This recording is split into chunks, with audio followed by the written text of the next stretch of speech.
Hello programmers, welcome to the rising programmers. আমি সাদাত হোসেন আছি আপনাদের সাথে, এবং সেই সাথে ওয়েলকাম করছি বাংলায় পাইথন টিউটোরিয়ালের 5 নম্বর পর্বে। গত ভিডিওতে আমরা পাইথনের কিওয়ার্ড অ্যান্ড আইডেন্টিফায়ার্স নিয়ে কথা বলেছিলাম। এগুলো নিয়ে বিস্তারিত আলোচনা করার চেষ্টা করেছিলাম। সো যারা আগের পর্বটি এখনও দেখেননি, দেখে আসার অনুরোধ রইল। আমরা আজকের পর্বে ভেরিয়েবল কি এবং কীভাবে কাজ করে এসব কিছু নিয়ে জানার চেষ্টা করব। সো চলুন শুরু করে ফেলি আমাদের আজকের পর্বটি।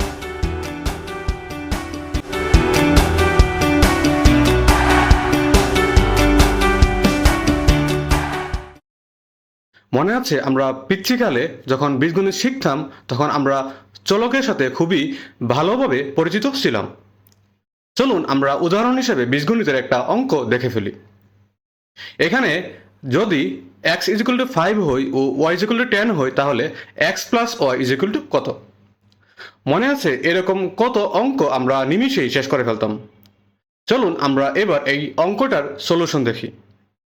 এখানে দেখতে পাচ্ছি দেওয়া আছে x = 10, y = 5, অতএব x + y = 10 + 5 and finally 15। আমরা কিন্তু ঠিক এইভাবেই আমাদের বীজগণিতের অঙ্কগুলোর সলভ করে ফেলতাম। যদি আমাদের জিজ্ঞেস করা হয় এইখানে x এবং y আসলে কি, তাহলে আমরা সবাই লাফ দিয়ে বলে ফেলবো এরাই হলো চলক। আমরা সবাই চলককে চিনি, আর এই চলককে ইংরেজিতে ট্রান্সলেট করলে হয়ে যায় ভেরিয়েবল, এবং প্রোগ্রামিংয়ের ভাষায় এই চলককেই ভেরিয়েবল বলা হয়। এখন আসুন আমরা ভেরিয়েবলের ডেফিনেশনে যাই। এক কথায় ভেরিয়েবলের ডেফিনেশন হলো variable is a container that stores value. অর্থাৎ ভেরিয়েবল হলো একটা কন্টেইনার বা পাত্র যেখানে আমরা ভ্যালু বা মান সংরক্ষণ করে থাকি। ভেরিয়েবল হলো অনেকটা বক্সের মতো। একটা বক্সে যেমন পানি রাখা যায় বা যা ইচ্ছে তা রাখা যায়, ঠিক একইভাবে ভেরিয়েবলেও যে কোনো ভ্যালু রাখা যায়। আপনারা আবার পানি রাখার চিন্তা ভাবনা করবেন না। আমরা যেই ভেরিয়েবলের কথা বলতেছি সেখানে প্রোগ্রামিং রিলেটেড যে কোনো কিছু রাখা যায়। এটা হইতে পারে একটা ভ্যালু, এটা হইতে পারে একটা ফাংশন, অবজেক্ট ইত্যাদি। আমরা যদি আরেকটু অন্যভাবে বলি, ভেরিয়েবল হলো একটা প্রোগ্রামের মধ্যে তথ্য বা মান সংরক্ষণ ও ব্যবহারের একটি সহজ উপায়, যা আমাদেরকে প্রোগ্রামের মধ্যে বিভিন্ন মান নিয়ে কাজ করতে সাহায্য করে।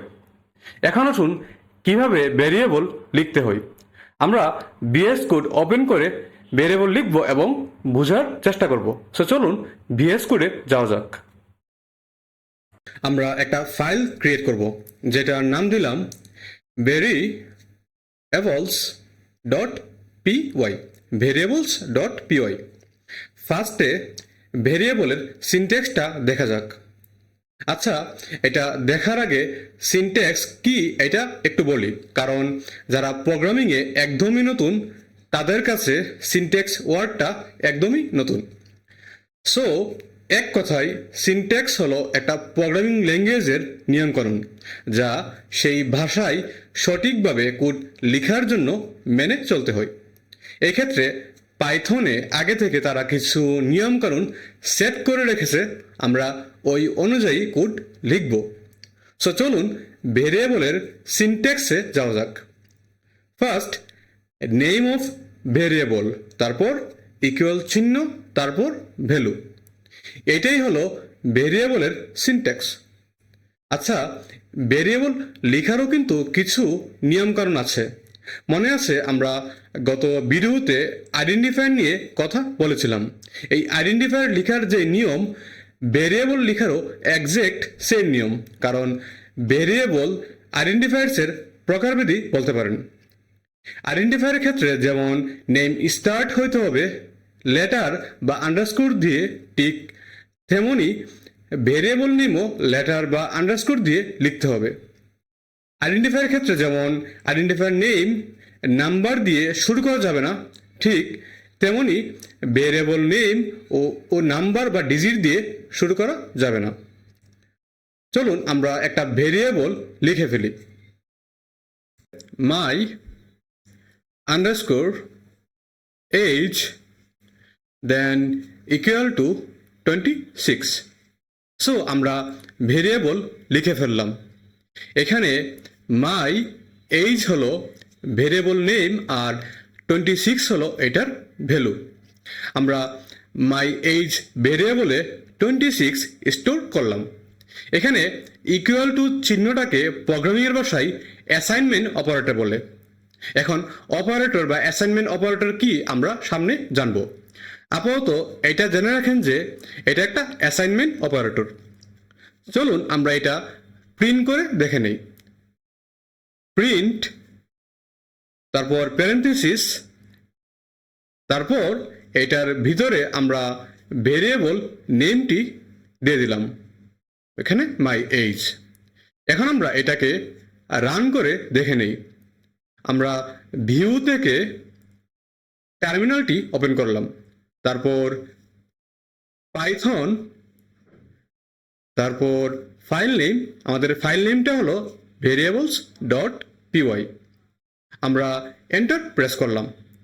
আমরা দেখতেই পাচ্ছি আমাদের ভ্যালুটি শো করছে। আচ্ছা, আমরা কিন্তু ভেরিয়েবলকে রিডিক্লেয়ারও করতে পারবো।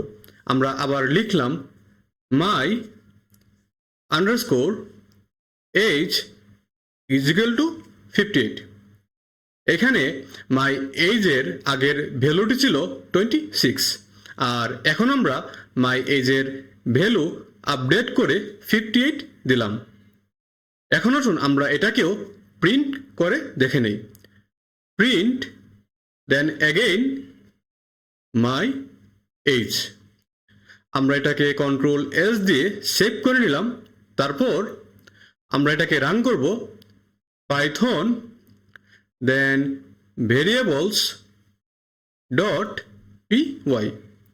আমরা এন্টার প্রেস করলাম। আমরা দেখতেই পাচ্ছি দুইটা ভ্যালু দেখাচ্ছে, একটা যেটা আমরা আগে লিখেছিলাম আর নিচেরটা হলো নতুন ভ্যালুটা। এটাকেই বলে ভেরিয়েবল রিডিক্লারেশন। ভেরিয়েবল রিডিক্লারেশন কিন্তু এই না যে আমরা নতুন একটা ভেরিয়েবল ডিক্লেয়ার করলাম।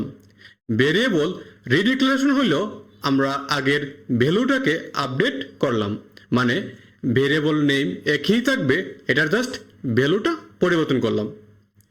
আচ্ছা, এখানে আরেকটা কথা বলে রাখি, ভেরিয়েবল কিন্তু আমাদের কম্পিউটারের মেমোরিতে নির্দিষ্ট একটি জায়গা দখল করে নেই। আমরা যখন কোনো ভেরিয়েবল ডিক্লেয়ার করি বা লিখি, আমাদের কম্পিউটারের র্যাম সেটা সংরক্ষণ করে রেখে দেয়। প্রতিটি ভেরিয়েবলের জন্য আলাদা আলাদা মেমোরি অ্যাড্রেস তৈরি হয়। আমরা এইখানে মাই এইজ, আমাদের এখানে মাই এইজ ভেরিয়েবল এবং তার ভ্যালুটি আমাদের কম্পিউটার মেমোরিতে নির্দিষ্ট একটা অ্যাড্রেস বা জায়গা দখল করে নিয়েছে। সো আশা করি ভেরিয়েবল কি এবং কিভাবে কাজ করে, কিভাবে ভেরিয়েবল ডিক্লেয়ার করতে হয় আপনারা বুঝতে পেরেছেন।